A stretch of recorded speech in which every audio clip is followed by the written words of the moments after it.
everybody's body is different. That's the first thing. Everybody likes it differently, and we can't say that as a man sleeping with a female that he can do it exactly the way he may have done it with the previous female before her, because everybody's body is different.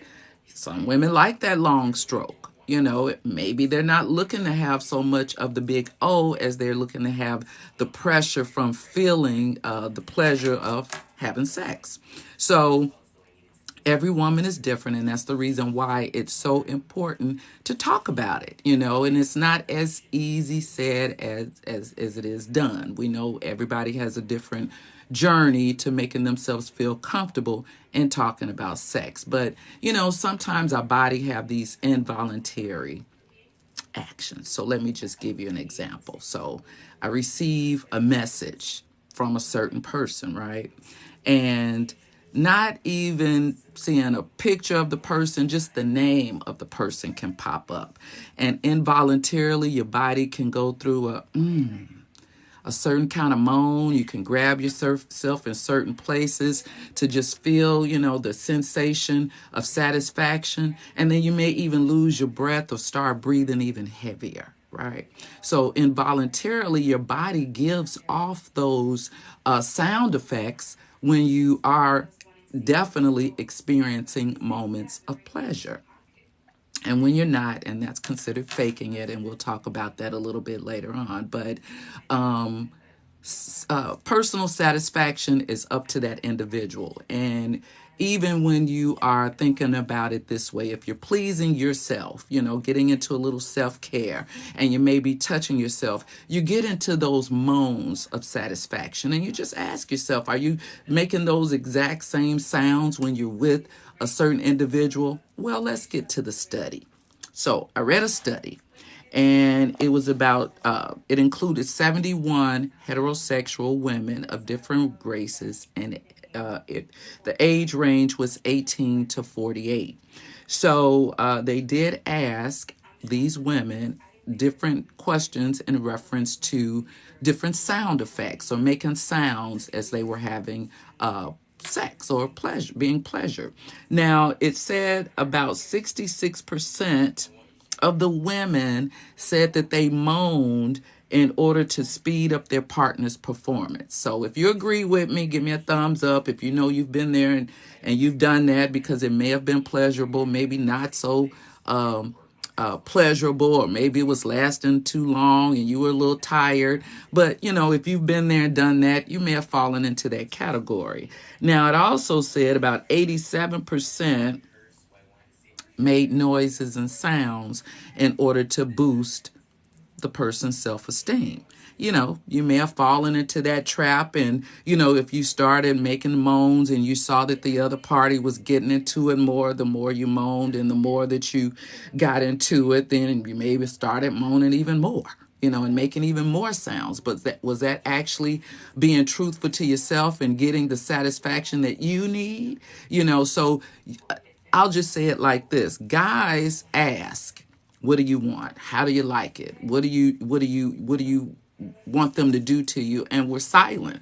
They're not mind readers. They can't read your mind, and they can only go by some of the involuntary sounds that your body may make, and they find out that may be a point of pleasure, and then they home in on that spot, and they'll go over it and they'll do it again and again and again until you maybe peak with pleasure. Now, they'll do that again. If you have sex again, they will do that again, because they found out that when they did that, you made a certain sound. Now, if you were not being truthful and genuine with yourself and with your partner, then that's not getting you anywhere. That's not getting you any closer to satisfaction, because you decided to make a sound when they were doing a certain thing, and that really wasn't, feeling good to you. You really want to, and you are able to feel a little bit better when you're genuine. Now, if you've ever heard of the tantric sex is where they focus on the sound and the breathing and the movement, and it becomes more genuine and it becomes more pleasurable because they're focusing on the sound that each other makes and the breathing, and the movement. So look it up if that's something that you and your partner think that you may want to focus on, to be a little bit more in tune with the breathing and the sexual sounds that actually make it a little bit more pleasurable. So you think about it this way: whether you were out of the room and you heard sounds of satisfaction coming from the television, you rush in there to see what was going on, right? Because you hear these sounds of satisfaction and it piques your interest. Even if you're looking at porn, and there's certain parts in the porn where that they're having the big O or what have you, and the sound gets louder and it speeds up, and all different kind of things happen that way. So sound adds a different level of creativity whenever we're talking about having sex. So sounds of satisfaction is what we're talking about. Now, knocking the back out, that could be what you want. Some of us like it nice. Some of us like it rough. Everybody's, totally different. Some of us like the nice pounding sound. Some of us like it where you hearing the bodies clap once again, against one another, whether you're sweat or just the sound of the skin touching. Some of us like that sound. But is that getting us where we need to be? Well, that gets us to the Coital Alignment Technique, which is the reason why I made the video. And the Coital Alignment Technique is actually a technique that's used to excite the big O in a female. Now, more so than the long thrusting motion, and that's where you usually get that sound from, because it's from the thrusting. It's the deep thrusting, which allows the in and out motion, and some of us get that vaginal queefing sound, which is that air that's getting into that vaginal cavity, and you get that from the long stroke, from that motion that way. But when you are laying the Coital Alignment Technique is a derivative of the missionary technique, and that technique is known to excite female O's. Now, in doing that, there is no long stroke. It's just the male on top of the female, where he's laying prone against her vulva area, which is her vagina and the mons pubis area, all in that region. The legs are slightly elevated and it's a rocking motion. So there's usually no thrusting at all. It's just a lot of pressure, and it's slow and it's steady and it's rocking. So when I was reading some of the comments in reference to the video, quite a few people knew exactly what I was talking about when they said slow and steady wins the race. And it does, when you're looking to excite that pleasure, and it's the pressure. So all that mixed up together kind of puts a female in a position where she's getting the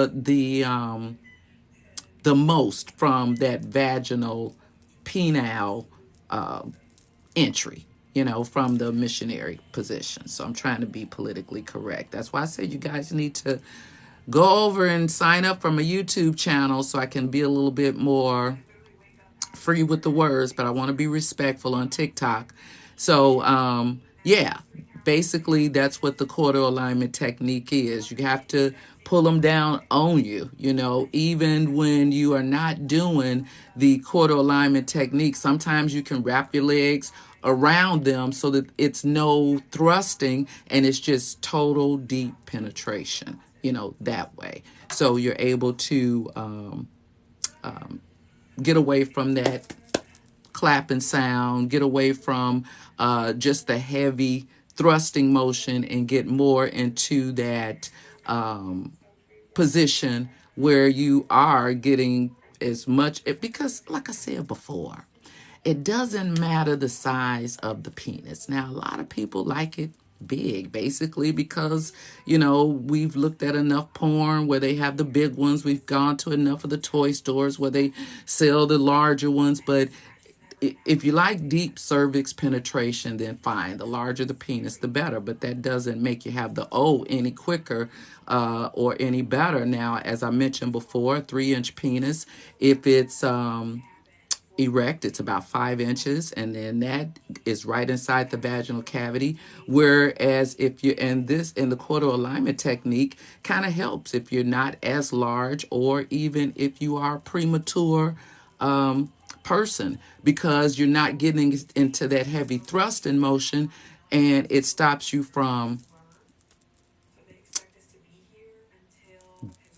too quickly, right? So that kind of helps that too. So it kind of helps with the female and it helps the male. So that's a great technique that you definitely want to try, and it helps. But slow and steady, the rocking and the rolling motion on it, and you think about it, when you were maybe a little younger and you didn't know too much what you were doing, and you were doing the dry humping, the patting, and the rubbing and all that good stuff, and you were wondering how it was feeling so great, and you hadn't even taken your clothes off, the dry humping part.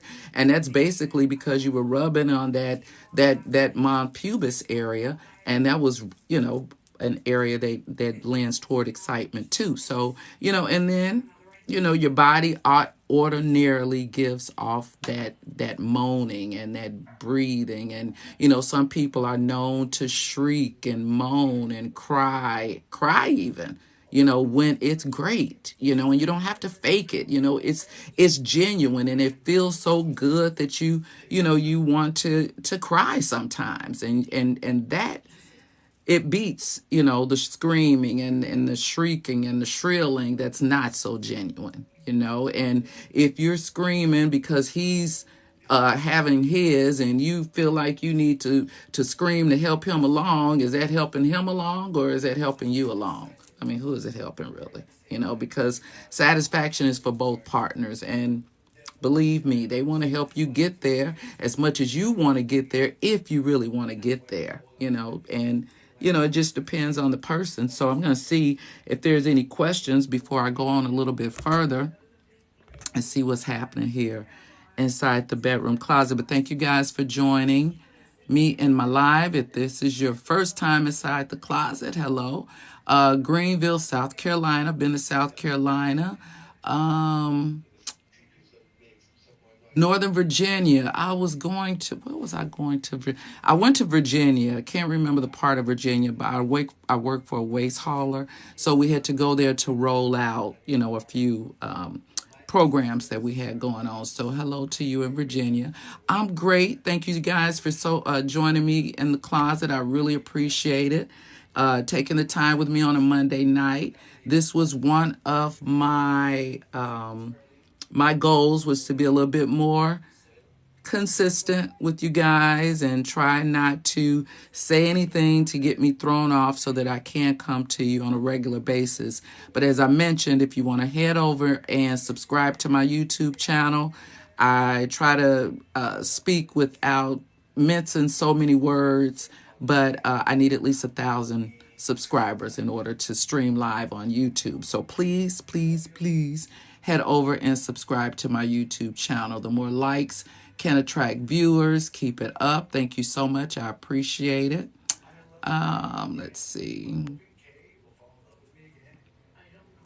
Let's see if there's any questions. I appreciate the roses. Definitely. If you guys are following, thank you so much. Make sure you share and like the videos. I definitely appreciate that. Hello to you too. I'm not sure what you say you do 80%. The 80%, 87% was they said that they make the noises to boost the other person's self-esteem. Is that what it is? Sometimes you want to get them going, and you feel like, it's not going the way it should be going. But if you make a little noise, make a little sound, shriek when they put, and then sometimes, and I was going to get to this, sometimes people are making real noises. It could be painful. if you're, with someone who is well endowed and you're not used to that, that could be a little discomfort, maybe not so much as pain, but it could be discomfort. Some people suffer from pelvic pain, and that's not something that they have shared with anyone, and they may feel like it's normal, but pelvic pain is not so much normal. You could have a problem with the pelvic floor dropping or something of that nature, and that doesn't depend on age. That just depends on the person. So it could be painful in having sex. It could be discomfort, and then less than 20% of people who say that they are making noises are making it for the reason of pleasure. And that's pretty low, based on all the people that are having sex, and on less than 20% of the 71 women, I would say between 18 and 48 said that it was sound based on pleasure, more so than the 66% to speed up someone's performance, or 87% to boost someone else's ego or something like that. So what are you getting out of that? You got to find out what it takes to satisfy you, and let your partner know what that would be. And sounds of satisfaction will come easier, because sexual communication is extremely important. It's hard to be with someone who they say is like a vanilla person. A person that gets into no type of creativity, makes no sounds of pleasure, don't tell you what it is that they want, and just doing basic, things. Some people like to be a little bit more creative in the things that they do in the bedroom with one another, in order to make their relationship a little bit stronger. So you have to say, what it is that turn you on. If they say, do you like this? You like that? That feels good. So you got to be a little bit more vocal and verbal, in order to be satisfied. So not sure if you were doing the 80% that they were doing. You love the sound of breathing. So that's what.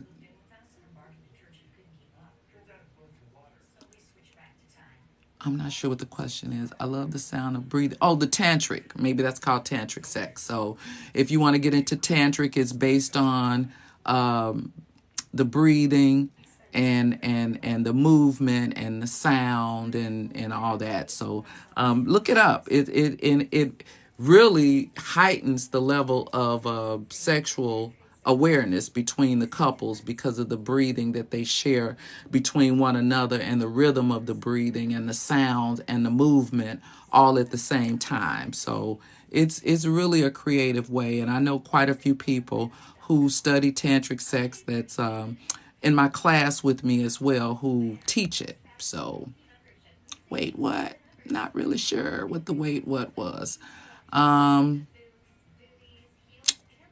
Let's see if there's any other questions. I never had the O, having never pulled him down on me. Glad to hear that. Now, people reach the level of an O based on, everybody is different. Just a statistic to start you off with for the year, 1 in 4 women may not ever experience that O. Some of them don't know how to experience that O. But the Coital Alignment Technique is just one vehicle or one way in order for you to help reach that climactic space for yourself. And pulling them down on you, and having that deep pelvic thrust, more so than the long, thrusting that way, but just, that way, the grind, the slow grind, the roll, and all those things. You have to be able to feel it, and that's the number one way that excites orgasms. I said the word in women. So yeah, try that. Look it up. It's called the Coital Alignment Technique, and CAT for short. But that's what I was talking about in that video. But if you've never experienced it, that's one of the ways to do so. So yeah, definitely try it. It could help. And if you've never experienced it, if you're with someone who you trust and they are or have been your partner and you want to try it with them, I know, and they may or may not have experienced it with someone before yourself that way, so you may be teaching them a little something too, so you can learn together. But that's, yeah, definitely one way. And it's another technique. I'll talk about that one next week. But we're talking about communication a lot this year.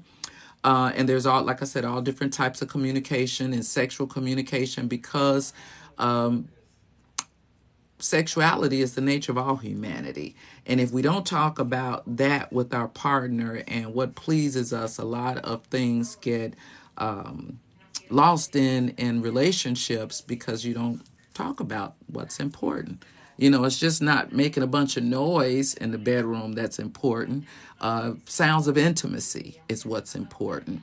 Making, the oh fuck yeah, oh whose is it?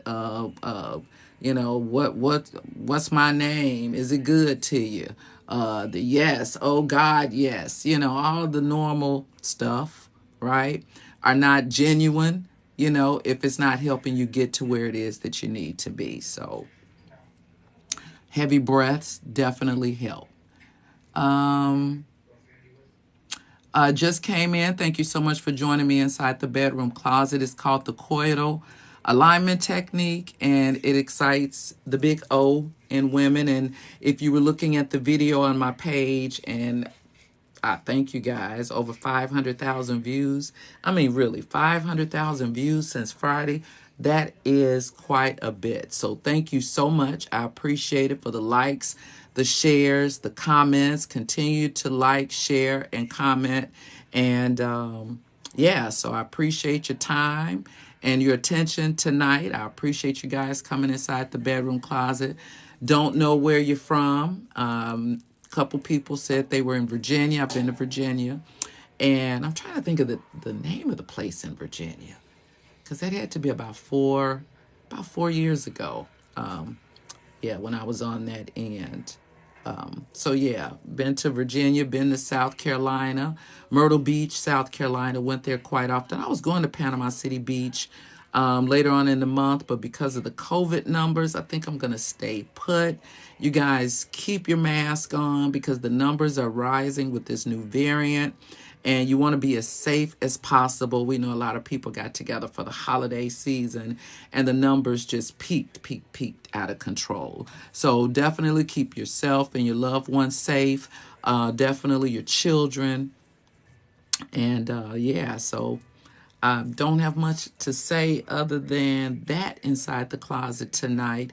Don't know if you guys have any questions before I go, but we were talking about sounds of satisfaction, talking about sexual communication, and the reason why that's so important in a relationship to help sustain the relationship. We've talked about last year so much when we talked about communication in relationships, but we didn't talk a whole lot about sex communication, and sounds that are important to let somebody know genuinely how you feel. And see, men use that as a gauge. Women, when we're making certain type of noises, that's used as a gauge to know what it is that we like. And if you're making all kind of ooh and ah sounds because they licking over here by your neck and on your ear, and after a while that irritated you, but you was making all them noises like you liked it. Now next time they come around, they got the tongue all deep down in the ear, but that kind of really irritates you. So you got to really make sounds that people can use as a signal or a gauge that they're really turning you on, that they, are really doing something that's satisfying to you. So, yeah, but so if you guys don't have anything else for me, I'm going to get some things done tonight. And I thank you so much for joining me inside my bedroom closet. I will try to join you later on in the week. I've got a few engagements where I will be on a few podcasts this week. Hopefully, I'll be able to record some of it and share it with you. Please, once again, head over to my YouTube channel, which is Sexologist Inside My Bedroom Closet. Subscribe to my channel. I'm trying to get to 1,000 subscribers. That way I'll be able to stream live right there on YouTube and have some guests and different things like that for you this year. So got some plans for Inside the Bedroom Closet, but wouldn't be able to do it without you guys. So I thank you so much for joining me. Until next time, thank you once again for joining me inside my bedroom closet.